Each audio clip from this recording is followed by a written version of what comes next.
On this short video, I'm gonna show you how to fix the how often will limit problem easy and fast. So all what you have to do guys is just don't open Instagram. All what you have is open the settings on your phone.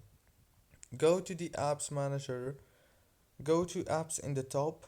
Wait a few seconds, it will start loading this page. Then all what you have to do after it loaded, just scroll until you find the Instagram like this, click on it, and then go to this data usage option, scroll down, and then enable the background data and the roaming data.